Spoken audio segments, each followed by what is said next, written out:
Ricardo Rodríguez. Víctor Varela. Enrique Ruiz. Segundo entrenador. Delegado. Preparador físico. Esto es Martiricos 08. ¡Qué bueno! ¡Qué bueno!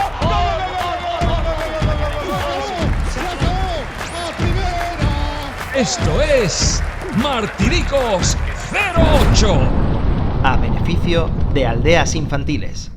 Muy buenas, hoy toca capítulo especial de Martiricos 08. Hoy recibo a 3 miembros del staff de Juan Ramón Muñiz para recordar y analizar lo que fue el ascenso a primera de 2008, desde la perspectiva banquillo, obviamente. El ascenso a primera de nuestro querido Málaga Club de Fútbol en 2008 es la inspiración del proyecto Martiricos 08, un proyecto solidario de comunicación y entretenimiento dedicado al club de nuestros amores. Queremos que este proyecto llegue también a quienes más lo necesitan a través de vuestras donaciones económicas que irán destinadas a niños, niñas y familias de Málaga en situación de vulnerabilidad atendidas por Aldeas Infantiles SOS. Entra en nuestra web y colabora.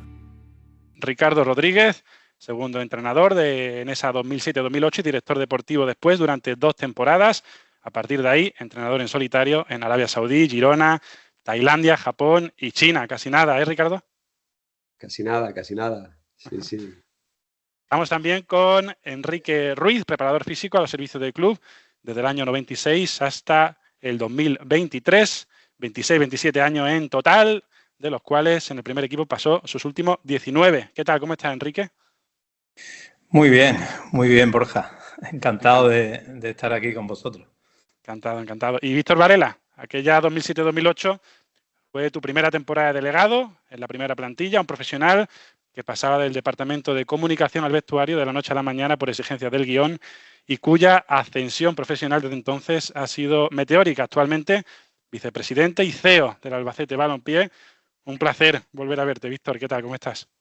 Buenos días, Borja. Bueno, yo al lado de estos dos señores de aquella temporada tengo poco que decir, ¿eh? Que yo, como aquel que dice, era el delegado del equipo. Además, has hecho bien en apuntar que fue mi primera temporada como delegado, porque fue la última también. Es decir, fue la única temporada que estuve como delegado. Exacto. El calentamiento. Colabora Clínicas Mentadental. Os voy a ir recitando uno a uno los jugadores de esa plantilla y por turnos quiero que me digáis en una palabrita lo primero que os venga a la cabeza de cada uno de ellos. Si quieres, como tengo aquí en la pantalla, Ricardo, Enrique y Víctor, en ese orden, ¿vale? Vale. Francesc Arnau. Ricardo. ayudando siempre. Jesús Gámez. Enrique. El capitán. Wellington. Valladar defensivo. John Erice. Dice, gran complemento. Álvaro Silva. Marbellí. Adriano Rosato. Rosato, un fenómeno. Era un artista, un tío excepcional. Iván Rosado. Iván Rosado. Definitivo en momentos muy puntuales. Antonio Hidalgo. Entrenador en ciernes. Hidalgol, dilo, Enrique, Hidalgol. Si era 14 goles más que el año. Máximo goleador, sí. Salva Ballesta, Víctor. Bueno, Salva Ballesta era, yo te diría que buque insignia dentro del área, un tío que imponía muchísimo a sus rivales. El coronel. Sí, buen resumen ese, sí. ¿Qué Esteban Stosic? Stosic. Esa es buena, Ricky? Stosic, esta es buena. El hombre feliz. Ok. Javi Calleja. Joder, me tocan todos los entrenadores. No, pues vamos, un jugador, un líder de los que quedan, cada vez cuesta más trabajo tener. Vicente Valcarce. Bueno, el capitán, el hombre de luz, el hombre de paz, el juez de paz. Era siempre el que ayudaba a todos y el que solucionaba cualquier conflicto. Ok. Iñaki Goitia. Iñaki Goitia, solidez. El de Rosario. Buah, el hombre feliz. Ya llevamos 2. Santi Carpintero, Víctor. Santi Carpintero, te podría hablar maravillas de él. Como tipo excepcional, como jugador inteligentísimo, equilibrio, para mí es la palabra. Un tipo súper equilibrado y que ayuda muchísimo en todo. Jesule, Ricardo. Jesule. Experiencia. Eliseu. Una bala. Peragón. Roberto Peragón. ¡Uah! Yo, de Roberto, más allá de lo muchísimo de la experiencia, la veteranía y lo que nos dio en el campo, yo diría vacilón. Porque yo creo que nos vacilaba a todos. Todavía recuerdo los dibujos que hizo, que colgó por el vestuario, de caricaturas de algunos jugadores y no jugadores también. ¿Y se le da bien dibujar? Sí. ¿Sí? La verdad que sí. Bueno, no sabía yo esa faceta suya. Paulo Jorge, Ricardo. Pablo Jorge. Pablo Jorge. Era un tío vinagre, pero ayudó mucho al colectivo. Sí. Cheli. Un trozo de pan. Raúl Gaitán. Buah, Raúl Gaitán, ¿qué vamos a decir de Raúl Gaitán, no? El torero. Divertido, torero, el Me la has quitado, o sea, Ricardo. El ariño de todas las salsas. O sea, Raúl era una delicia, y bueno, hay cosas que no se pueden contar, ¿no? Pero luego tenía otras ocupaciones, además de ser jugador de fútbol en el club, ¿no? Pero bueno, eso no se puede contar, no se puede contar aquí. Sandro, Ricardo. Buah, Sandrito. Un fenómeno. Alegría, el líder carismático. Apoño. El rey de la palmilla. Un grande. Nabil Baja. Nabil, pues para mí el jugador solidario, comprometido. Es verdad que era un tipo introvertido, pero se hizo querer, se adaptó muchísimo. Y luego, bueno, era uno de esos jugadores que yo recuerdo que el resto de compañeros lo quería siempre en el campo por lo que trabajaba por los demás. Y por último, un par de canteranos, que fueron los únicos que debutaron ese año con el primer equipo. Gerardo, Ricardo. Ahí la lleva Ricky. Gerardo, pues...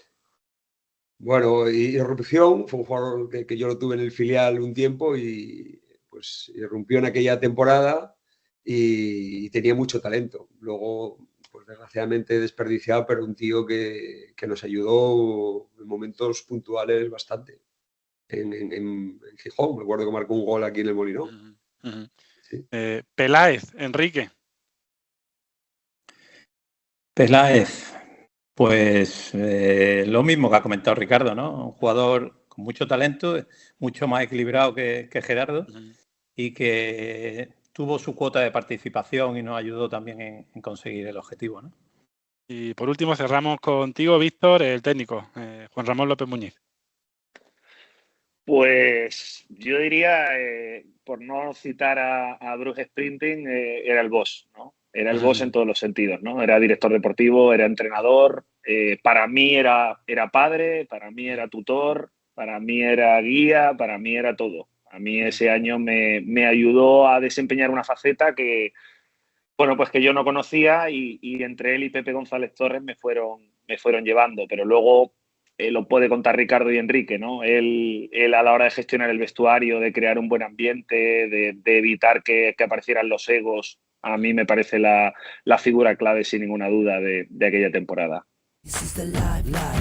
El primer tiempo. Colabora Porras y Serralbo Abogados. Para poner un poco en contexto la 2007-2008, me gustaría que me ayudara un poco a recordar de dónde venía el Málaga antes de iniciar esa temporada, o esa pretemporada, mejor dicho, en Antequera.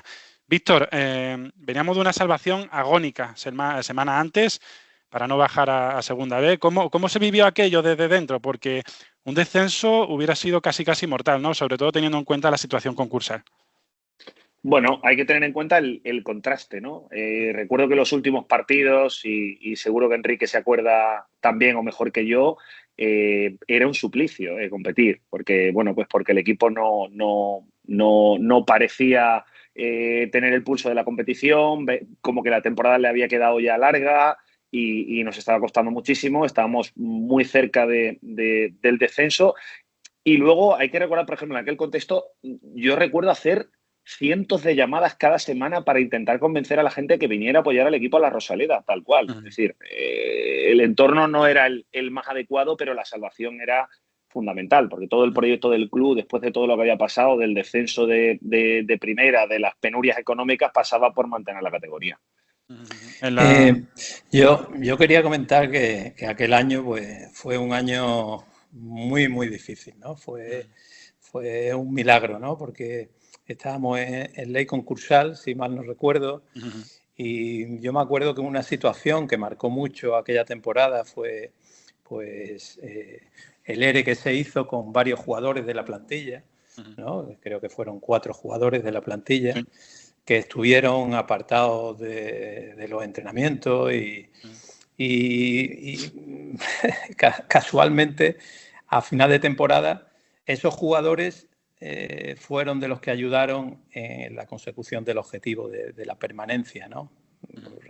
Chengue Morales, Gato Romero, ¿no? J. Morales y Manu. Pues yo recuerdo que goles de Chengue a final de temporada, pues ¿no? Que había estado muchos meses apartado del equipo, ¿no? Entonces, pues imagínate la gestión de aquel vestuario, ¿no? Que la que llegó Muñiz, creo que fue a finales de octubre, principio de noviembre, y tuvo que arreglar todo lo que se había hecho mal anteriormente, ¿no?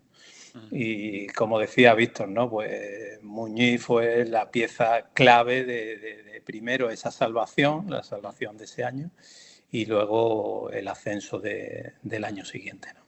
Sí, ciertamente la 2006-2007, una de las primeras decisiones de Fernando Sanz al tomar la presidencia fue despedir al director general, Antonio Mendoza, y al entonces director deportivo, Manolo Hierro, haciendo que toda la parcela deportiva recayera en Muñiz, que hizo las veces tanto entrenador como director deportivo o un manager, ¿no? Como venía a decir Fernando Sanz al estilo británico, que entonces se llevaba mucho allí, en Inglaterra. Ricardo, con los 11 fichajes que se hicieron para la 2007-2008, la mayoría bastante anónimos, ¿no? Para el público general, yo imagino que ahí le echarías una manilla a Muñiz, ¿no? No, porque a mí me llamó Juan Ramón para entrar en el filial. Entonces yo empecé esa temporada en el filial que venía de Girona, cuando el Girona ascendimos de tercera a segunda B. Entonces yo no conocía la plantilla, ¿no? Sí que conocí un poco de los partidos anteriores, lo típico, los últimos partidos los ves porque bueno, me había llamado Juan Ramón y estaba un poco pendiente. Yo me acuerdo de un partido que estaba en Girona, que iba el Málaga perdiendo 0-2 al descanso contra el Cádiz y que se remontó. Y dije, bueno, pues esto debe ser una señal de que mi camino está por ahí, por Málaga, ¿no? Porque el partido me acuerdo que fue como muy definitivo. Entonces yo empecé en el filial y me incorporé al primer equipo pues la última semana antes de empezar la competición. Entonces, bueno, pues ahí fue mérito de Juan Ramón, íntegro, en toda la parte de los fichajes, con Antonio Benítez, también con Fernando Gaspar, con sus contactos el que tenía en Portugal, consiguió hacer una plantilla desde el punto de vista económico que estaba muy ajustada al presupuesto y con jugadores con mucha hambre. Y un poco ahora, cuando recordabas todos los nombres, uno por uno, pues claro, te vienen imágenes y yo lo que creo que había ahí, pues como decía Víctor, un gran líder, silencioso, pero también una gran calidad humana de ese vestuario, ¿no? Porque te pones a mirar uno por uno todos los jugadores y esa unión fue clave. Es verdad que bueno, otro punto para mí fundamental fue el inicio, ¿no? Bueno, me imagino que preguntarás por ello, pero aquellos 7 partidos, 21 puntos, aquello era una locura. Yo me acuerdo que jugábamos contra ellos en pretemporada, había un chico que era Javi Martos, que yo había tenido en Girona y que hacía pretemporada con el primer equipo, el chaval estaba muerto porque decía, no veas qué caña nos meten aquí, y el equipo empezó con un tiro, con el trabajo táctico de Juan Ramón, con la parte ahí de preparación física de Quique y demás, y el equipo íbamos en moto. Me acuerdo que el primer partido que perdimos fue contra el Elche de David Vidal, pero es que no nos metía mano a nadie, macho. Era increíble. El equipo estuvo intratable en ese inicio de... Yo por apuntar, ¿no? Lo que dice Ricardo, lógicamente, que la verdad que la plantilla es una gran plantilla y de los mejores grupos que he tenido, ¿no? Yo me acuerdo esa pretemporada que ha sido de las más duras que hemos hecho, y los jugadores te pedían más.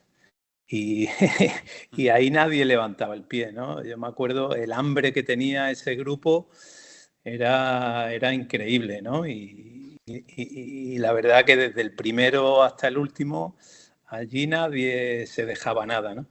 Y creo que eso fue clave para conseguir el objetivo, ¿no? Esa gran unión que tenía el grupo, esa gran gestión del entrenador. Y luego, ya te digo, esa unión y ese hambre es fundamental para conseguir cualquier objetivo. Se confeccionó esa plantilla histórica con un presupuesto de 3 millones de euros, ahí es nada. En esa pretemporada de Antequera, sobre todo de los nuevos fichajes, ¿quién se puede decir que os sorprendió más, tanto física como futbolísticamente? Pues yo creo que yo no hice pretemporada, pero un jugador que destacaba era Eliseu. Es que era una cosa brutal, ¿no? Ese chaval a nivel de velocidad hacía tiempo que no veíamos una cosa así, ¿no? Y yo un poco para apuntar a lo que decía Quique, yo recuerdo que lo que decía, yo llegué la última semana, es decir, el -4 antes de la primera jornada, que era contra el Salamanca. Y bueno, lo típico, que es una sesión un poco más física, de fuerza, tal, no sé qué, yo me quedé impresionado. O sea, nunca había visto un equipo entrenar con aquella intensidad. Venía de haber estado en México, en Girona, pero también en Oviedo muchos años y primer equipo, y nunca había visto, yo recuerdo, por ejemplo, Peragón con aquellas piernas que tenía, era increíble. Yo me fui aquel día al vestuario diciendo, pero yo nunca he visto un equipo entrenar con esta intensidad, y aquellos partidos cortos que había, todo el mundo quería ganar. Era increíble eso, esa intensidad con la que se entrenaba, y esas primeras jornadas es que llevábamos a los equipos por encima. Muchos me han recordado estos días que les sorprendió también los primeros días de Elder Rosario, ¿no? Me llamaba mucho la atención. Totalmente. La verdad que era un jugador de otra categoría. Sí, totalmente. Era un jugador de otra categoría, con un nivel técnico-táctico impresionante, y luego con un físico, ¿no? Con una genética espectacular, ¿no? Era de otro nivel, como dice Víctor, ¿no? De otra categoría. Víctor, esta te la lanzo a ti directamente. Decíamos que para la plantilla había muy pocos recursos, ¿no? Muy limitados. Imagino que para la logística del equipo, la cual gestionabas tú, no iba a ser menos, ¿no? ¿Hasta qué punto se medía hasta el último euro que se gastaba? Mira, yo ahora que la gente habla de presión en el trabajo, lo de la presión en el trabajo en aquella temporada, eso sí que era presión en el trabajo. Porque por una parte, y lo entiendo perfectamente, por una parte estaba el presi que decía, oye, esto es lo que hay. Por otra parte me llegaba el cuerpo técnico y yo entraba como pollito sin cabeza, llamaba a la puerta donde estaban estos señores y llegaba allí y le decía al mister que tenemos que hacer tal viaje y tenemos este dinero y solo me da para esto. Y me soltaba aquel famoso, ese es tu problema, majete, solucionalo y a ver cómo lo arreglas. Y luego los jugadores, la verdad es que contribuyeron y colaboraron mucho, pero me vacilaron hasta el extremo. O sea, lo de los viajes con Roberto Peragón, eso era un suplicio terrible, ¿no? Lo de doctor, no le dejes que compre más pollo anoréxico, o doctor, a ver cuándo comemos alguna vez en condiciones, o qué viaje es. Bueno, eso pasó muchísimas veces, ¿no? Pero bueno, es cierto que estábamos en un contexto del concurso donde sacar cualquier viaje adelante, cualquier logística era complicadísimo. Y yo aquí, por ejemplo, en pretemporada me acuerdo mucho de los amigos de Benavís, porque en un momento de debilidad el Ayuntamiento de Benavís se volcó con el club. Hoy sigue vinculado al club, cosa que es motivo de orgullo, pero no sé si Enrique y Ricardo recordáis las logísticas que montaban en Benavís para que el equipo estuviera adaptado. Enrique, acuérdate que nos hicieron un gimnasio espectacular. O sea, en ese momento es cuando te acuerdas, pues, por ejemplo, de proveedores que, bueno, pues, ¿qué te voy a decir de Vázquez Olmedo, ¿no? pues que el hombre decía, jolín, estaría bien cobrar de vez en cuando. Claro, había proveedores que nos dieron la mano, que nos ayudaron y que nunca nos dejaron caer, ¿no? Porque la situación era bastante comprometida, económicamente hablando. Ricardo, el Málaga estuvo toda la temporada en puestos de ascenso, que esto es algo que a veces se olvida, pero nadie pensaba, ¿no?, realmente en ascenso en ese principio de curso. ¿O tú realmente, cuando ya empezaste a entrar en dinámica y con Muñiz trabajando y viendo los fichajes, tú pensaste en algún momento, oye, pues lo mismo sí, sobre todo en ese inicio de temporada de 7 victorias consecutivas? Sí, yo creo que sí. Yo creo que nosotros, debido a ese inicio que te plantas, claro, con 21 puntos de 21, que tienes ya casi el 30% hecho, yo sí que veía ese optimismo. En la ciudad se respiraba esa posibilidad. Bueno, luego la afición, ¿no? Te sentabas en el banquillo, veías aquella grada, Malaca, era espectacular el ambiente que se vivía cada partido. Sí que es verdad, tuvimos ahí unos momentos un poco que la Real Sociedad ganaba bastante. Yo creo que era Lillo el entrenador en aquel momento y hubo ahí cierta presión, pero porque ese cuarto equipo no estaba metiendo presión, pero si no, Numancia, nosotros y el Sporting éramos los equipos que habíamos estado ahí casi todo el año, ¿no? Entonces, yo sí lo vi bastante encaminado desde el principio por cómo se llevaban los partidos. Yo recuerdo el primer partido contra Salamanca, de ir ahí a Frascati, que era luego el templo de postpartido. El centro logístico. Exactamente. Y escuchar a Luis y a Fernando y Muñiz, pues decir, es que este año es otra cosa, tío, este año es otra cosa. O sea, en cuanto a lo que se respiraba, ¿no? A nivel futbolístico, de superioridad, ¿no? Porque había veces que era de superioridad, sobre todo en casa. En casa éramos un equipo muy solvente y yo sí que vi el tema del ascenso como un objetivo realista ya desde el principio. Se conformó un vestuario bastante remozado, repleto de personalidad y cultura dispares. Para vosotros ahí, ¿quién eran las figuras que hacían de un poquito de pegamento, que amalgamaban todo el conjunto? Yo creo que, como te hemos comentado antes, ¿no?, que en general el grupo era muy bueno. Yo creo que primaba era una calidad humana, ¿no?, impresionante, y que congeniaron muy bien entre todos, lógicamente ayudado por la gestión de Muñiz como máximo responsable del cuerpo técnico. Y yo no destacaría, bueno, pues los líderes, ese Calleja, se veía un líder, ese Santi Carpintero, como ha comentado Víctor, Sandro, que era la alegría del grupo, que hace falta en cualquier vestuario, ¿no? Ese buen ambiente, generaba ese buen ambiente y esa, ¿no?, le quitaba trascendencia a todo. En general, ¿no?, Vicente Valcarce como capitán. Ya te digo, es que es muy difícil personalizar. Era un grupo muy bueno, muy bueno. Entiendo, Víctor, que fuera del campo habría perfiles dentro de esa plantilla un poquito más de alma desordenada, ¿no?, a los que había que vigilar un poquito más, porque a mí también me consta que a Muñiz se implicaba también mucho en eso, ¿no?, en vigilar un poquito también la vida del futbolista fuera del campo. Es que piensa que era director deportivo también, ¿no? Entonces, claro, no es la única faceta del entrenador. Normalmente el entrenador pues cuenta con el apoyo de una dirección deportiva para controlar muchas veces la situación de los jugadores fuera, ¿no? Pero, bueno, a mí Muñiz me cogió, me habló de aquello de la oficina del jugador y yo me lo tomaba al pie de la letra. Bueno, te puedo contar... ¿Oficina del jugador?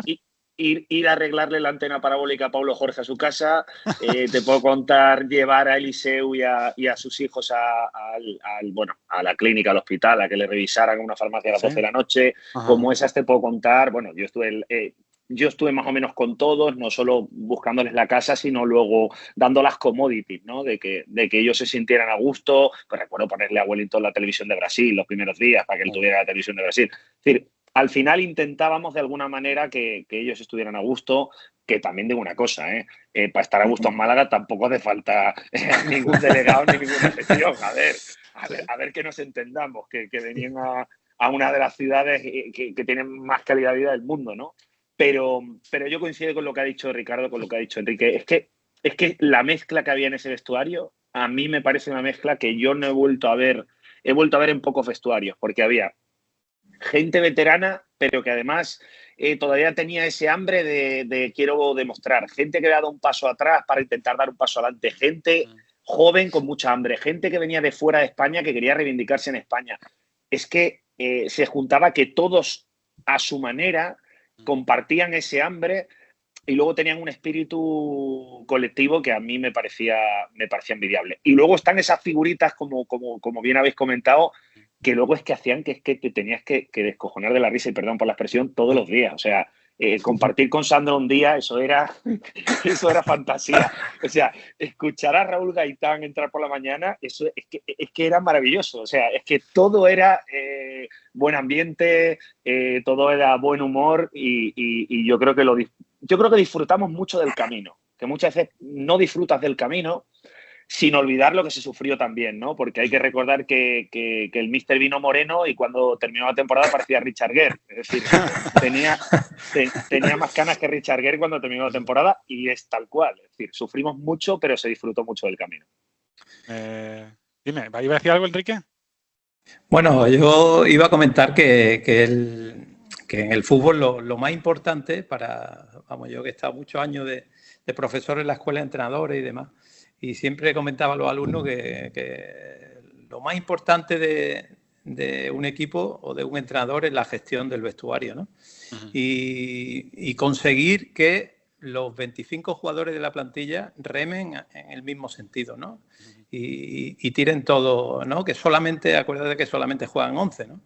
De inicio los partidos, ¿no? Y hay mucha gente que se queda en banquillo y antes se quedaban sin convocar pues muchos jugadores. Entonces, el conseguir que todos remen hacia el mismo sentido, yo creo que es clave. Y ese año se consiguió. Ese año eso se consiguió, ¿no? Y fue la clave. Mira, Borja, yo no quería dejar de destacar una figura que siempre estaba como en la sombra en el club y yo creo que tanto Ricardo como Quique estarán de acuerdo conmigo.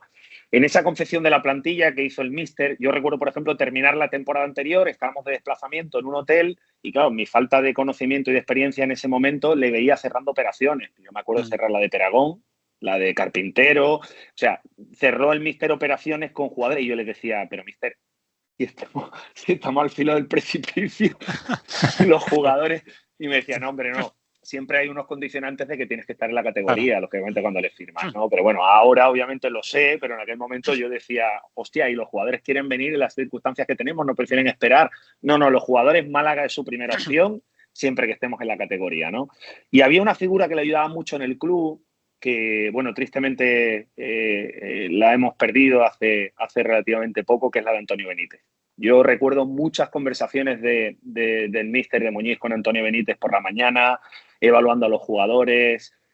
Pues, por ejemplo, recuerdo una muy curiosa, que yo no sé si la recordáis vosotros, de Wellington, que, bueno, Wellington vino como un completo desconocido, porque venía de Grasshopper, si no me equivoco.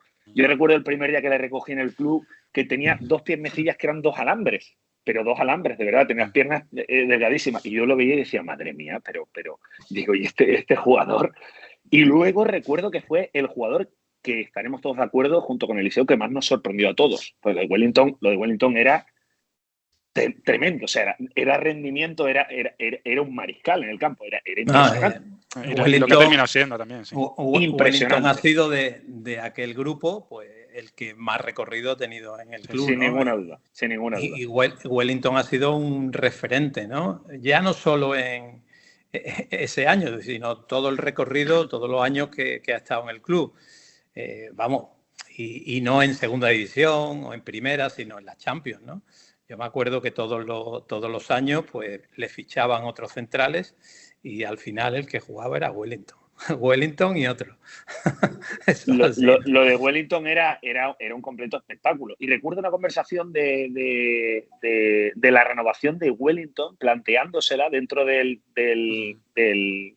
como decíamos, el confesionario, ¿no? Dentro del confesionario y del cuerpo técnico, y preguntarle y compartir con Antonio Benítez, oye, ¿tú qué opinas? Si tendríamos que renovarle, ¿crees que tiene capacidad en el caso que vayamos a primera para que juegue y tal? Y al final, pues bueno, la decisión de Ricardo, de Enrique, de todo el cuerpo técnico era unánime, ¿no? Oye, lo que le hemos visto a Wellington, tiene capacidades como para estar en primera división sin ninguna duda, ¿no? Pese a que coincido con Quique que era mucho más impresionante Elder esa temporada, porque lo de Elder era increíble, ¿eh? Y lo luego... que pasa, recordar, hacer una puntualización que es muy importante, que Wellington empezó a jugar al fútbol a los 18 años prácticamente. Sí. ¿No? Es muy curioso, tuvo mucha suerte, me acuerdo que siempre lo comenta, que él estaba en su pueblo y a él lo selecciona, hay una selección de un equipo de primera división de allí de Brasil, no recuerdo cuál, y van allí al pueblo a hacer una prueba y él jugaba de portero, pero él escucha que a los entrenadores que iban a hacer la prueba que le hacía falta un central y entonces preguntan al grupo ¿quién juega de central? Y él es el primero que levanta la mano y juega ese día esa prueba, la hace de central y lo cogen y se lo llevan, ¿no? Por eso digo que Wellington empezó muy tarde su carrera deportiva como futbolista y lógicamente cuando llegó al Málaga pues estaba casi empezando, podríamos decir, ¿no? Había pasado por Portugal, por Suiza, ¿no? Pero a partir de aquí pues fue creciendo y no tenía techo. La verdad que ha sido un central, vamos, increíble. Retomando un poco la figura de Muñiz, Ricardo, de puertas hacia afuera daba un poco la impresión de ser un tipo serio, hermético, muy prudente. ¿Era así también en la intimidad de la caseta, Ricardo? No. Era serio cuando se ponía serio, y allí sí que nadie pestañeaba, ¿sabes? Ajá. Pero luego, bueno, sobre todo con Víctor y tal, y bueno, yo me acuerdo esto de solucionar los majetes y luego, pues claro, sí. Víctor iba para allí y tal, y luego también otra, que era los apuros, o sea, a Juan Ramón no le gustaba llegar con mucho tiempo a los aeropuertos y claro, dice Víctor siempre decía, Juarra, un día nos quedamos en tierra porque es verdad que es que llegábamos al aeropuerto y a los 15 minutos pum, ya salía el avión, era espectacular y él le gustaba apurar hasta el final y Víctor decía, oye, que entonces luego también, claro, no nos olvidemos también de la gente por allí cercana, pues tipo Torro, los Pichitas, los doctores, claro, se creó un grupo humano ahí muy bueno que Juan Ramón luego en esa distancia cercana, pues ahí era el primero en gastar una broma o en cualquier cosa, ¿no? Es que es verdad que sí que con los jugadores, pues bueno, yo entiendo que tiene que ser así, ¿no? Tener un poquito de distancia, cercano, distancia y luego cuando había que pues dar alguna colleja a alguno, algún joven que se pasaba un poco o alguna cosa, pues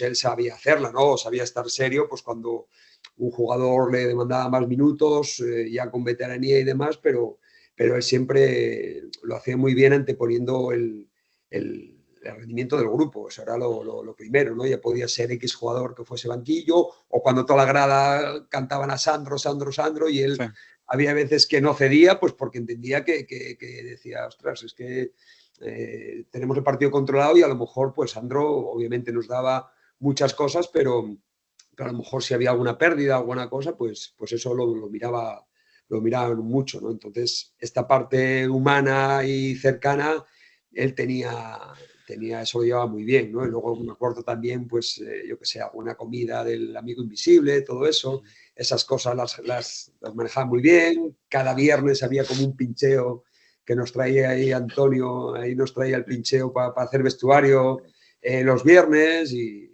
bueno. El club de las gambas. Yo lo llamaba el club de las gambas, Ricardo. Me acabo de acordar de una muy sí, buena. O habéis reído los dos cuando Ricardo ha dicho la palabra amigo invisible. Sí, la verdad que sí. Pero me he acordado de una muy buena en pretemporada en Antequera, ¿no? Que la pretemporada fue en Antequera, en el Antequera Golf. Y hicimos una cena como final de la concentración en el campo de golf. Y una barbacoa y vino también un humorista. Manolo Doña. No sé que también estaba siempre al lado del equipo cuando el equipo lo necesitaba. Y la verdad que pasamos una noche estupenda, ¿no? Y yo me acuerdo que incluso algunos jugadores cayeron a un lago que había allí. ¿no? Estuvieron a punto de meter un coche de estos de gol, un carrito de gol, meterlo en el lago. Bueno, hubo... Fue muy graciosa. La verdad que la temporada fue completa en todos los sentidos, ¿no? Lo pasamos bien, nos reímos. La verdad que estuvo muy bien.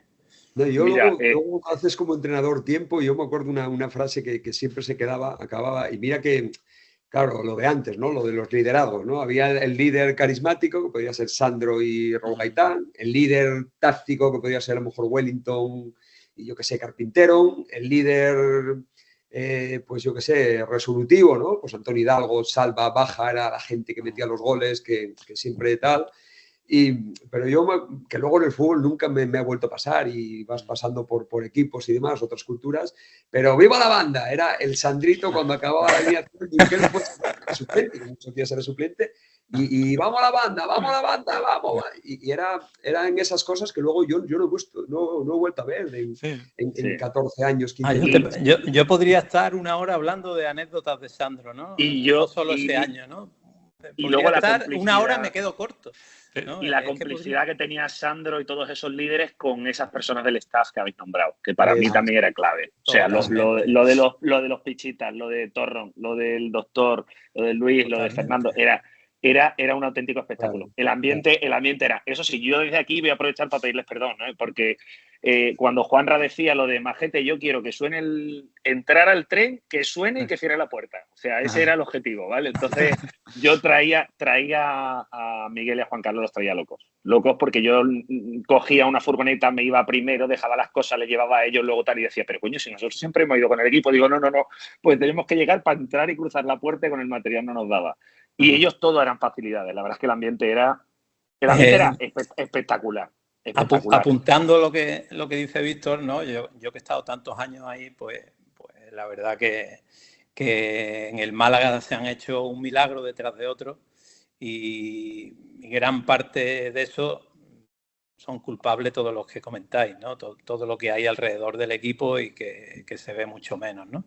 Y que siempre ha ayudado a todo aquel entrenador o cuerpos técnicos que han llegado de fuera, pues lo han ayudado a integrarse lo antes posible y a facilitarle la labor al máximo, ¿no?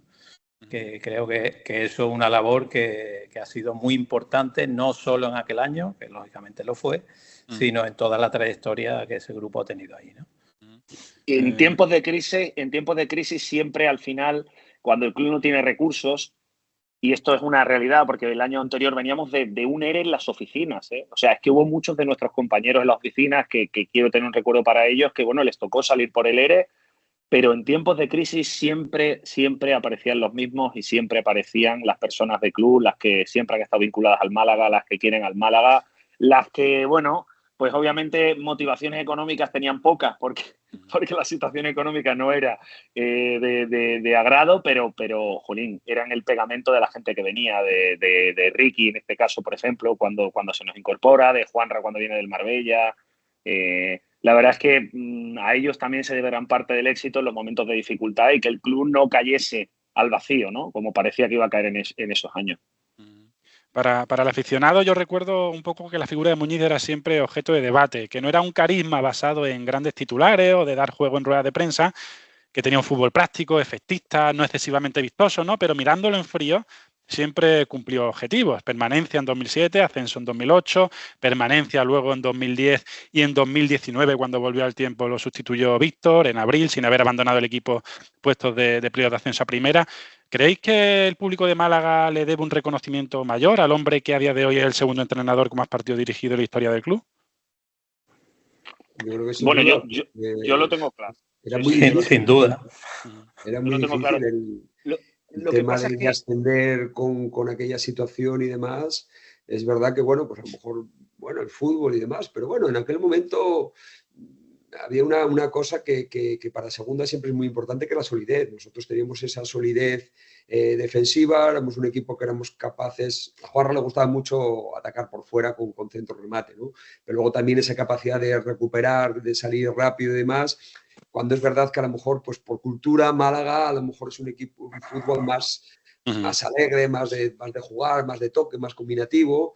pero bueno, los resultados ahí están, ¿no? Y ese ascenso, más luego también cuando yo estaba en dirección deportiva, aquel año que también fue complicado, pues se consiguieron los objetivos que ahora mismo, pues bueno, cuando pasa mucho con el fútbol, ¿no? Que te das cuenta un poco al final, ¿no? Pues cuánto daría ahora mismo el Málaga por estar otra vez en primera división y quedar el 14, que parecía poca cosa, ¿no? Pues ahora mismo ya eran objetivos que tampoco había una parte económica. Yo me acuerdo como director deportivo que los futbolistas, bueno, los vemos todos, ¿no? Pero claro, yo iba por un futbolista o cualquier cosa, pues el Getafe, el Mallorca, el Zaragoza, el Español, te ganábamos al Numancia y al Sporting, ¿no? Entonces, posteriormente, bueno, entramos a otra figura que es Tapia, que hizo un trabajo espectacular el año siguiente, y Muñiz, que ya está en esa parte que viene, pero que ya viene un equipo que queda octavo y no es fácil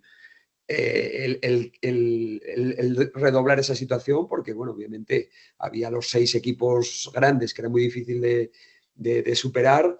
Entonces, el ascenso y esa permanencia, sobre todo la permanencia, fue muy dura porque ya no hay... Él siempre me lo decía mucho, como yo que compartía mucho tiempo con él, me decía, el primer año es relativamente fácil mantener la categoría, porque todo el mundo tiene ganas de demostrarse, ¿no? Pues claro, había gente que debutaba, Antonio Hidalgo debutaba, bueno, Antonio Hidalgo no porque se fue a Zaragoza, pero Jesús Gámez debutaba, Goite debutaba, Elder debutaba, Wellington debutaba, Eliseu debutaba, o sea, Baja debutaba, muchísimos jugadores, Apoño, todos estos debutaban, entonces claro, esa motivación que tienes el primer año, luego es muy difícil el segundo año. Y él, aunque estamos en segunda, alguna vez me decía, el segundo año es el más difícil de mantener una categoría, ¿no? Y se mantuvo, bueno, con dificultades, pero se mantuvo, ¿no? Porque era un poco, no es que no era casi el objetivo, ¿no? El objetivo prioritario era mantener la categoría y, oye, si hay un año que te sale muy bueno y quedas octavo, quedas séptimo o tienes una UEFA, pues espectacular, pero obviamente el mantener aquel segundo año cuando volvió era una situación también complicada, ¿no?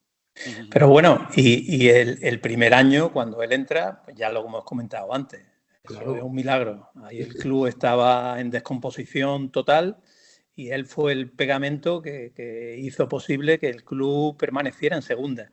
Y al año siguiente, con 11 fichajes a coste cero, consigue un ascenso.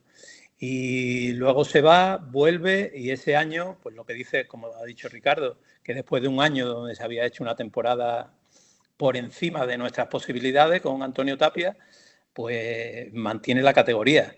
Y luego viene cuando el equipo desciende en 2019, 18-19 creo que fue, coge el equipo otra vez en segunda división y el equipo empieza también como un tiro y puesto de ascenso y siempre ahí arriba, ¿no? Lo que pasa que para mí, cada vez que ha estado en el club, pues ha conseguido objetivos con creces, ¿no? Con creces. Además, en situaciones complicadas en las que el club podía haber desaparecido, ¿no? Pero Enrique, yo te añado algo más, ¿eh? Él cuando estuvo en Santander, después del año complicado con Marcelino, consigue el objetivo. Él en Alcorcón consiguió el objetivo con creces. Porque he hablado de lo que ha hecho en Málaga, ¿no? Claro, él en Valencia consigue un ascenso récord y bueno, al final pues en primera división deciden tomar la decisión de destituirle, pero sin que hubieran cumplido el objetivo. Es decir, al final lo que está claro es que es un entrenador que si tú analizas su trayectoria, siempre ha cumplido con los objetivos donde ha estado. Lo que pasa es que yo entiendo la pregunta o lo que plantea Borja, y yo creo que lo ha comentado perfectamente Ricardo, ¿no? Él es un entrenador que a mí me parece cero populista, no me parece un entrenador de grada, a mí me parece un entrenador de club. Me parece un entrenador que a un club le da todo, a todos los niveles, porque luego él se involucra, si tiene que hablar con la gente de marketing porque hay algo que hay que solucionar, lo hace. De esos entrenadores que conoce a toda la oficina, a todos los trata por su nombre, a todos los trata, conoce sus vidas, es un compañero más. Pero luego sí que es cierto que no es una persona que le guste la exposición pública, no es una persona que le guste estar en debate o en boca de la gente, sino es un tío muy tranquilo, de su familia. Y yo muchas veces le gastaba la broma esa de quitarme la mano, ¿no? Hacía así, llegaba a la oficina y le decía, mister, ¿quién soy? ¿Ves que no tengo mano izquierda? ¿Quién soy? ¿Quién soy? Y se partía de la risa, ¿no? porque quizá con el entorno al principio, yo por ejemplo cuando le vi volver a Málaga en la segunda etapa, ya sí le vi mucho más próximo y mucho más cercano que al principio, ¿no? Yo creo que él era muy celoso de la intimidad del vestuario por proteger al grupo, ¿no? Porque al final era como un padre para todo el grupo. El descanso. Colabora Copalima Cerrajería. ¿Campero o Espeto? Ricardo. Espeto. El MVP de esa temporada. Muñiz. Jugador revelación. Jugador revelación, Eliseu. El MVP de las celebraciones, Ricardo. Sandrito. Bueno, no, Raúl Gaitán. Celebración de Raúl Gaitán.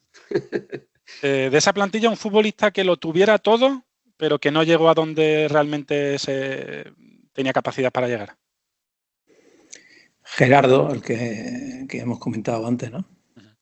Fernando Sanz, en una palabra. Líder.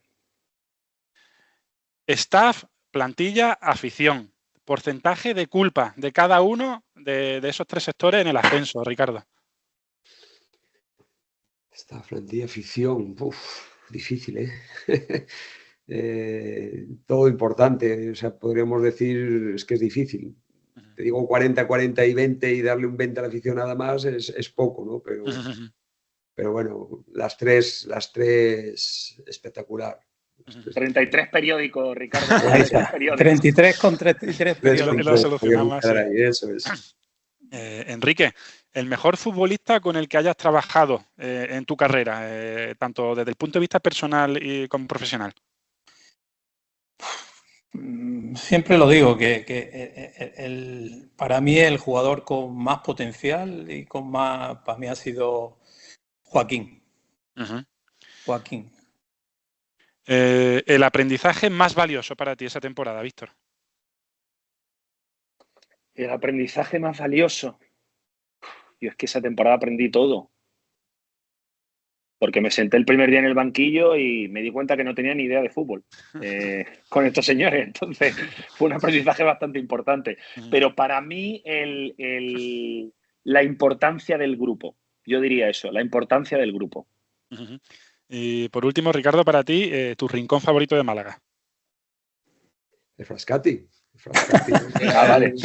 Pensé que iba a decir el Corte Inglés, cabrón. Bueno, aparte igual. La conocí en Málaga y hasta hoy. El segundo tiempo. Colabora Futnando Catering y Eventos. En esa temporada no todo fue un camino de rosa, ¿no? Hemos empezado hablando de cosas bonitas, de ese inicio, de esa piña, pero realmente no fue un camino de rosas toda esa temporada. Las cosas se pusieron feas con 3 derrotas seguidas en casa, Real Sociedad, Nastic y sobre todo el recordado 4-6 del Hércules. Ahí se cargaron las tintas hacia el técnico. Enrique, ¿tú cómo recuerdas el ambiente del vestuario tras ese 4-6 y más concretamente el estado de ánimo de Muñiz, al que yo recuerdo que incluso la Guardia Civil le ofreció sacarlo escoltado del campo? Bueno, pues lo primero poner en contexto, ¿no? La categoría en la que estábamos, que es segunda división, que para mí es de las categorías, para mí es la categoría más difícil del fútbol español, ¿no? ¿Por qué? Porque la igualdad es tremenda. La igualdad es la que más equipos hay, ¿no? 22 equipos, la más larga. Y como te digo, de los 22 equipos hay 14, 15 equipos que parten la temporada con objetivo ascender. Entonces todos no pueden estar arriba. Siempre vas a tener en esta categoría tus momentos malos. Y la clave, otra de las claves por la que ascendimos, pues fue el saber sobrellevar esos momentos malos que comentas, ¿no? Y tanto el grupo como el entrenador, como todo lo que rodea, como el presidente, ¿no? Que hemos hablado poco de Fernando, pero Fernando fue una pieza clave también, ¿no? En todos los años que yo he estado en el club, pues un presidente, tener a un presidente cercano en el día a día, que ha sido futbolista Como que yo me acuerdo de una pretemporada que lo tuve de futbolista y cuando llegamos de la concentración era mi presidente, ¿no? Entonces, la verdad que él se adaptó, fue muy inteligente a la hora de adaptarse a esa posición de presidente y fue clave también en esos momentos malos, pues que no echen al entrenador, el mantener eso es clave, ¿no? Pero vamos, yo creo que desde todos los puntos de vista del club, presidente, cuerpo técnico, jugadores, se sobrellevó muy bien ese momento malo. Era una relación, Fernando Sanz Muñiz, de presidente a entrenador que rara vez se ve, ¿no? Siempre ha sido muy sólida esa relación en esas dos etapas, tanto 2007-2008 como 2009-2010, ¿no? Yo la recuerdo así. Totalmente. Era muy cercana y luego aparte me sumo a lo que dice Enrique, porque Fernando, a ver, desde su amplia experiencia como futbolista, haber sido capitán del equipo, haber jugado obviamente en competiciones europeas con el Real Madrid y haber sido un jugador importante, él tenía la calma en esos momentos de debilidad, ¿no? Era el primero que no se ponía nervioso, era el primero que apoyaba un poco a los jugadores, al cuerpo técnico y jolín, eso es mucho, ¿eh? Eso es mucho. Cuando hay un momento en el que la gente, el entorno se empieza a poner nervioso, tú miras dentro de la casa y ves que el presidente está firme, que el cuerpo técnico está firme, es que cambia muchísimo la dinámica del jugador. Lo que percibe el jugador no es nerviosismo ni ansiedad, lo que percibe el jugador es que, oye, esto forma parte del camino, de la tranquilidad y yo creo que eso Fernando y Juan Ramón lo hicieron muy bien en esos momentos de debilidad que tú comentabas al principio. Ricardo, ¿tú cómo te tomas personalmente, porque era su pareja de baile ahí en el equipo técnico con Muñiz, cuando te enteras de que se va al Racing y que no sigue en el Málaga? ¿Eso cómo te lo tomas? Bueno, pues era normal. Es decir, tener un entrenador joven con la temporada que estaba haciendo y un poco, pues eso, estar ahí en esa situación todo el año de cómo venía el Málaga de 15, 16 meses atrás a lo que estaba consiguiendo, pues bueno, no era de extrañar, porque en aquel momento, pues no recuerdo la edad que tendría Juan Ramón, pero un entrenador joven, Racing estaba, pues bueno, de hecho él juega luego la UEFA con el Racing, entonces era algo normal, ¿no? Entonces, bueno, pues lo tomo con cierta naturalidad, como algo normal en el fútbol, pues porque, bueno, también coincidía que en aquel vestuario, en aquel equipo estaba Marcelino, nos había tocado, recuerdo, la Copa, jugar contra ellos, entonces, bueno, era casi, pues el Racing me imagino que pensaría, bueno, pues otro técnico asturiano, de Gijón, un perfil parecido al de Marcelino y bueno, pues me imagino que el Racing habría pensado en él por la trayectoria que estaba llevando en segunda, por el potencial como entrenador y la juventud y esa parte pues también que muchas veces buscan los clubes de buscar a alguien que se parezca al anterior, con el que le haya ido bien, es futbolista, muchos vestuarios. Entonces, pues bueno, lo vi como algo normal y natural, ¿no? Que tuviese ofertas de categoría superior, aunque podíamos haber subido, obviamente. Cuando decidió marchar Muñiz, Ricardo, ¿participaste tú de alguna manera? Obviamente todavía no eras director deportivo, pero lo sería a partir del próximo verano. ¿Participaste en la elección de Antonio Tapia? Bueno, yo realmente, yo se lo dije a Juan Ramón, ¿no? Cuando subí del filial le dije, mira, yo ser segundo no me gusta y prefiero ser entrenador, yo este año te ayudo y demás, ¿no? Luego cuando él me ofrece ir con él, al final pues no se da la circunstancia y a mí, yo estaba, yo puedo decir algo personal, ¿no? Que había conocido a lo que es mi mujer hoy unos días antes, pero yo me iba a ir de Málaga, ¿no? Porque yo decía, bueno, pues he estado aquí, pero voy a ver si sigo mi carrera como entrenador en un segunda B o algo de esto. Y cuando ascendemos, mi sorpresa es que al día siguiente Fernando me ofrece ser director deportivo, algo que yo no había hecho nunca. Es verdad que yo veía futbolistas y demás y me gustaba ver mucho fútbol, pero es otra profesión totalmente, o me di cuenta que es una profesión totalmente distinta a la de entrenador. Entonces, la decisión de Tapia ya venía, pues una decisión de Fernando, que ya lo había hablado con Muñiz, y bueno, ellos me lo comentaron y a mí me pareció bien, ¿no? Hay que decir que ese tipo de decisiones de entrenador las tomaba sobre todo Fernando, ¿no? Como presidente y demás, y y ya venía esa decisión tomada, me pareció bien, y luego pues lo que hablé antes, ¿no? Antonio Tapia también fue un entrenador espectacular para ese primer año en primera división, con el que tuve que trabajar y trabajé muy a gusto y hizo una labor espectacular. Enrique, mirando un poquito los números de la plantilla, Muñiz confió realmente el grueso de los minutos a 14-15 jugadores, ¿no? Futbolísticamente, Muñiz confiaba poco en la unidad B, en esos veteranos tipo Jesús, Sandro, Iván Rosado. Tuvieron muy poco protagonismo. Bueno, pues no sé qué decirte exactamente, ¿no? Pero yo creo que él tenía plena confianza en todo el grupo. Que jueguen más o menos, pues al final es lo que hay en este mundo del fútbol, ¿no? No es fácil gestionar, como te decía antes, pero lo que realmente importante, te repito, es lo que consiguió, que los 25 jugaran más minutos, menos minutos, pues todos aportaran desde donde estuvieran, ¿no? Es que además muy, muy sólido, o sea, era como un 11 casi tipo, pero luego cuando la gente tenía que entrar, es decir, Jesús Gámez, yo qué sé, Raúl Gaitán, jugaba contra, yo qué sé, el Ferrol, me acuerdo, ahora me entra tal, y jugaba bien, Rosado, Iván Rosado, jugaba bien, Cheli, pues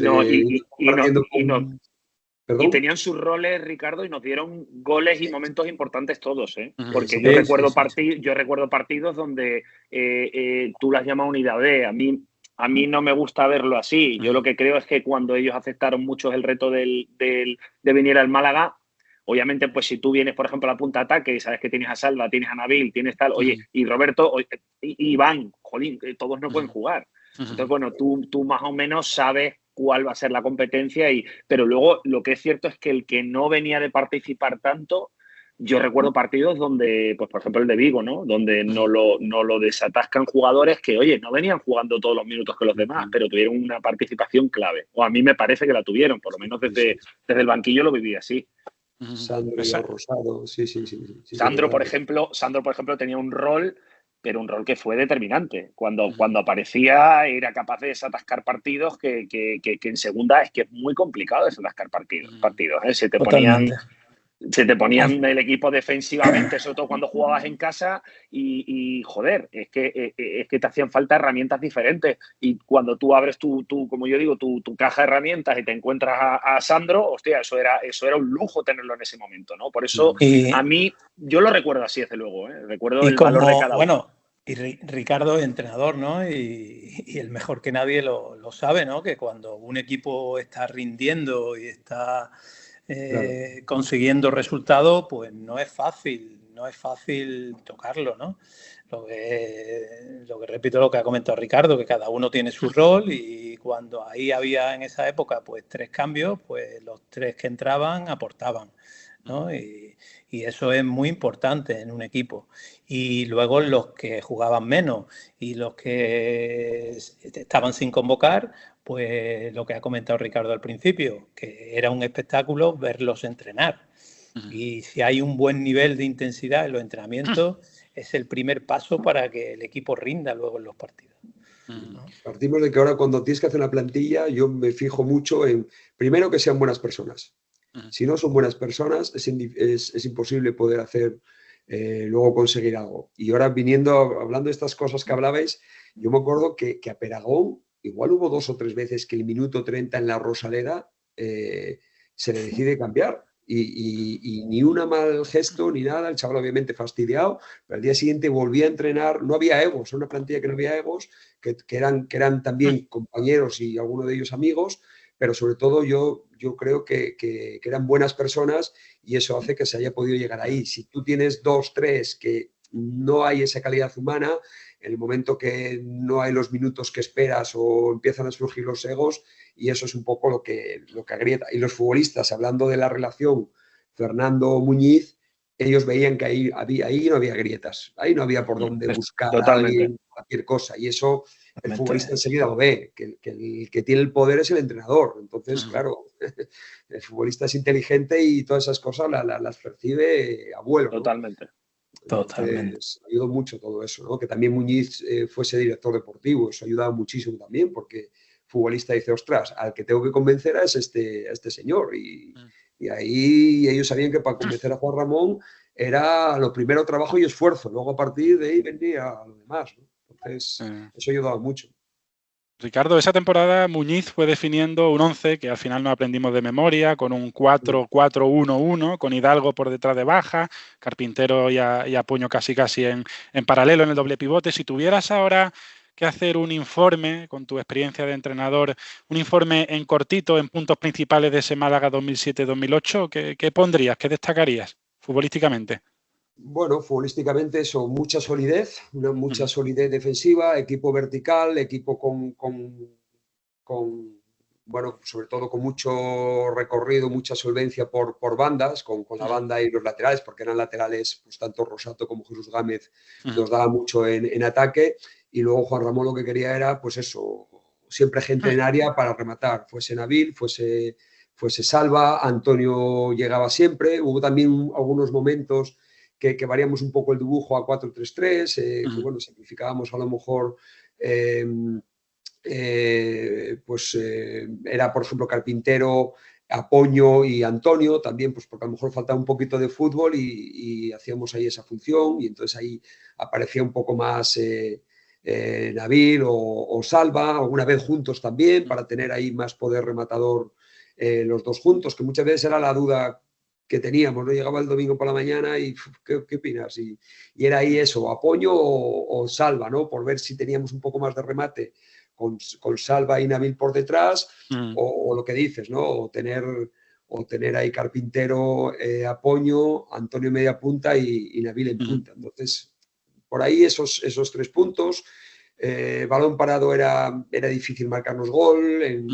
Sí que teníamos capacidad desde banquillo, teníamos ahí buenos recursos, ¿no? Pues como decía Víctor, de Sandro, usábamos mucho a Javi Calleja en banda, pero llegaba a minuto 60 y un recurso que usábamos mucho porque nos iba muy bien era Eliseu, saliendo 30 minutos, casi nos daba más Eliseu como ese jugador número 12, número 13, que a veces como titular.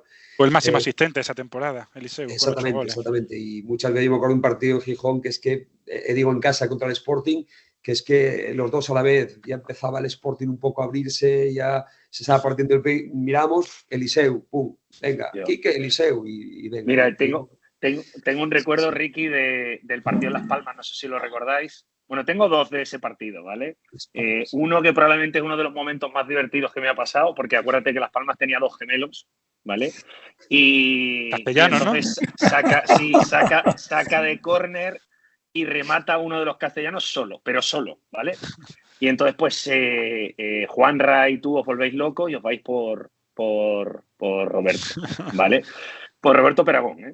Y empezáis a echarle una bulla a Roberto Peragón, que yo estaba en el banquillo asustado.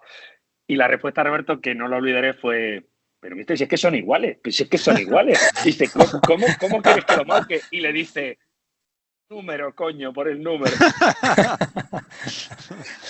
Esa es una de las que recuerdo, que es que, bueno, me pasé riéndome de esa anécdota, pero semanas, ¿eh? Y luego... Yo me acuerdo una de Eliseu, macho, en San Sebastián, que ese día salió, bueno, media hora, ¿no? Decimos, el plan de partido y venga, minuto 60, Eliseu. Y no sé qué pasó, que aquel día Eliseu no hizo nada, macho. Estaba como pesado y tal. Y al día siguiente va Juan Ramón allí y le pregunta, pero tío, ¿qué pasó? Que siempre nos aporta, siempre tal. Y dice, es que comí 4 plátanos y estaba pesado. No. La respuesta era uvas. ¿Cómo es? Uvas. Se había hinchado de uvas. Se había hinchado de uvas en el descanso. Yo pensé que era plátanos. No, se había hinchado de uvas en el descanso. Y entonces cuando le tocó salir estaba pesado. Pero yo recuerdo a Enrique siempre en el banquillo, cada vez que había un balón al espacio y aparecía Eliseu, levantarse: ¡la moto! ¡Coge la moto! ¡Es la moto! Es que otro jugador, ¿no? Que fíjate dónde llegó, ¿no? Sí, también. La Champions League que hizo, ¿no? De titular y metiendo golazos. Jugador de la semana en la Champions League cuando jugamos contra el Anderlecht. Jugador de la semana, ¿eh? En todo Sí. Y creo que de la primera fase también fue elegido mejor jugador. De la primera fase, de la fase de grupo. De esa plantilla llegaron 3 a la temporada Champions, que fueron Jesús Gámez, Wellington y Eliseu. Sí. Oye, ¿cuándo y cómo os disteis cuenta de que Hidalgo donde rendía de verdad era por detrás del delantero y no en el pivote? Porque esa fue su temporada en la que se encumbró con 14 goles, máximo goleador, claro. Sí, yo creo que casi de 10, o sea, con 3, y entonces él llegaba, ¿no? Él llegaba ahí, porque a lo mejor sí que es verdad que un poco de media punta con el fútbol de espalda y bueno, no sé, desde mi punto de vista percibo que él, ese llegar de frente tipo Lampard, ¿no? De aquella y tal, pues le iba fenomenal. Claro, fueron 14 goles, es que... y golazos, golazos. Y definitivos, definitivos. Oye, y la jugada marca de la casa ese año, yo creo que un poco nació esa temporada, que fue el centro de Gámez y el remate de Baja, que luego se llevó a Primera División y se hicieron varios así. ¿Nació en algún entrenamiento esa jugada? ¿Era pizarra? ¿Cómo era? Bueno, no, era proyección de laterales, o sea, la típica situación que Cheli o el portugués... Pablo Jorge. Pablo Jorge, el entrar dentro, ¿no? El entrar dentro, el aparecer por dentro, y entonces Jesús lo que mejor tenía era ese despliegue, esa llegada, los centros eran como caramelos allí, y bueno, pues claro, si tienes luego ya 2 9s y Antonio también a lo mejor llegando y demás, pues era la forma de poder, hacíamos mucho daño de esa manera, ¿no? Sí. Luego también Rosato aportaba pues su balón parado. Recuerdo que algún partido que luego le sirvió para Calleja ser lateral, si el Rosato estaba sancionado o lesionado, entonces utilizamos alguna vez a Calleja de lateral izquierdo y a Eliseu de banda, y eso fue luego definitivo para el año de primera. Hizo un temporadón Calleja de lateral izquierdo el primer año en primera. Pero sí, a Juan Ramón le gustaba mucho la llegada con laterales, y luego esos bandas pues llegaban un poco, si podían llegar a situación de área llegaban, si no segunda jugada, y punta, media punta a llegar y a ocupar área, ¿no? Entonces era por ahí lo que le gustaba. Víctor, yo recuerdo un poco que se llegó un poquito cortito de energías a final de temporada, y también que se acudiera al mercado de invierno, se subieran a los filiales Gerardo y Peláez. En invierno llegó John Erice y casi, que fue el expediente X un poco de esa temporada, incluso fue presentado, entrenó varios días con el equipo, Thiago Gómez. Fue un poco la anécdota friki de esa temporada, el no fichaje del portugués, que luego hizo carrera y buena en el Hércules. Sí, ¿qué pasó exactamente? A mí me da mucha pena porque yo recuerdo que me tocó a mí ir a decirle que tenía que recoger las cosas y irse a su casa. Recuerdo perfectamente dónde vivía por Sant'Angelo, por Benalmádena, y fui a su casa, él y su chica, encantadores, les tengo un cariño infinito. Volví a coincidir con ellos cuando estaban en el Hércules, y fíjate que estuvo con nosotros, ¿cuánto? Un mes. Sí, bueno, llamó a su mujer, la puso por videoconferencia, pasó momentos muy, muy complicados el chico tenía una ilusión terrible. Yo creo que nos hubiese dado muchísimo, porque por calidad humana y por calidad futbolística era un jugador que nos venía muy bien, pero bueno, yo no te podría decir exactamente qué fue lo que pasó, ¿no? Yo te podría decir que estaba todo pendiente de una transferencia internacional que nunca llegó, pero tampoco sé exactamente cuáles fueron los motivos, ¿no? Pero yo creo que me pareció un elemento que bueno, no sé qué opinan Enrique y Ricardo de lo futbolístico, porque esa es la parte más de ellos, pero yo creo que nos hubiese ayudado mucho, y yo creo que tenía un perfil muy interesante, humano me refiero, como para haber sumado y haberse integrado en el grupo. Muñiz, me consta un poco que fue también pionero en lo que era trabajar el aspecto motivacional o psicológico del futbolista, sobre todo en ese tramo final de temporada, asesorándose, si no me equivoco, con un psicólogo deportivo, como era y es Juan Bernat, que hacía montajes de vídeo con música motivacional, o empapelar las taquillas de los jugadores con fotos de sus seres queridos en días de partido. ¿Vosotros notabais que esas medidas surtían efecto luego en el campo? Bueno, me acuerdo del día del Hércules, macho, que hicimos concentración en Benajavis, les pusimos un vídeo y yo a la media hora dije, ¡buah! El vídeo este funcionó de nariz. El vídeo lo monté yo, por desgracia, y luego quería meterme en el fondo de la tierra, porque el vídeo era imágenes del ascenso del 98-99. Sí, hicimos un vídeo que tenía varias partes, ¿no? La primera de ellas era ver cómo reaccionaba Málaga ante un ascenso. y transmitirles un poco la idea de si querían vivir eso. Y recuerdo haber cogido el vídeo del 98-99, haberlo cortado, haber puesto la Fuente de las Tres Gracias abarrotada de gente y luego acciones positivas de goles y de momentos de felicidad del equipo, ¿no? Esa era un poco la segunda parte del vídeo, ¿no? Cortados los goles me los facilitaba este señor tan amable que tenemos aquí en pantalla, don Ricardo, de los cortes del equipo. Yo le pedía los vídeos, luego los editaba. Y ponía música, pues recuerdo, pues no sé, pues serían las clásicas, ¿no? Pondríamos la de Piratas del Caribe o pondríamos no recuerdo exactamente la melodía cuál era. Pero claro, yo cuando vi el vídeo, vi salir a la gente del vestuario, pensé, ¡buah! Lo que dice Ricardo, ¿no? Esto va a ir de puta madre. Y luego dije, ha ido esta pena. No hacemos más vídeos, ¿no? Metimos 3-0, minuto 30 contra el Hércules. Y acabamos perdiendo, ¿qué fue? ¿3-5 o 3-6? Igual faltó 4-6 en el descanso. Igual faltó otro vídeo en el descanso. Eso es. Oye, y el día del Tenerife imagino que sería una liberación para todos, tras una temporada que se hizo tan larga, con el equipo siempre arriba, que no se veía al final, ¿no? ¿Cómo lo viviste esa presión o esa liberación? Liberación. Yo creo que fue liberación, porque si vienes de cuarto y estás ahí y llegas y te metes, pues bueno, pero claro, lo nuestro era, ostras, que esto ya, que lo consigamos ya, que se acabe. La semana anterior habíamos ido contra Granada 74 de Antonio Tapia, pues si ganábamos lo teníamos, pero empatamos y como que, bueno, es también un efecto psicológico, ¿no? A veces en el deporte, cuando estás tan cerca de conseguir cosas, como que más se aleja y costaba y bueno, yo creo que cuando marcó Antonio Hidalgo, creo que fue el primero o segundo gol, que ya estaba la cosa más o menos, yo creo que todos respiramos porque, ostras, hubiese sido tremendo por luego no habíamos estado, ¿no? Sobre todo luego vino el de Nino, pero lo que le dio tragedia al asunto, acordaos que fue la invasión del campo, que luego hubo que volver para volver a jugar al final, vamos. Yo me quería morir. Por cierto, aprovecho y reivindico, me estoy dirigiendo a ti, esa persona que entró al banquillo y se llevó mis cosas, ¿vale? Como recuerdo, me las puedes devolver, ¿vale? Porque, ¿Le pones cara? ¿Le pones cara? Esa carpeta, la que yo guardaba un poco la estadística, todo lo que yo llevaba, jolín, pues coño, la quería de recuerdo que me la había hecho yo con mis logos del Málaga y tal. Y vinieron dos chavales, entraron al banquillo y se me quedan mirando, cogieron la carpeta, echaron a correr y ya digo, ya imposible, ya no lo voy a coger. Ya. Así que, bueno, alguien estará disfrutando de mi carpeta de delegado de aquella temporada y bueno, que espero que la tenga entre sus enseres y no la haya vendido por Wallapop, si es posible. Es posible. Antes de terminar, me gustaría poner un poco también encima de la mesa el nombre de Francesc Arnau. Esa temporada para él fue la primera donde fue claramente suplente desde que se marchara Coque Contreras en 2003 y desde ahí ya apenas se le vio con regularidad en la portería del equipo hasta que se retirara en el año 2011.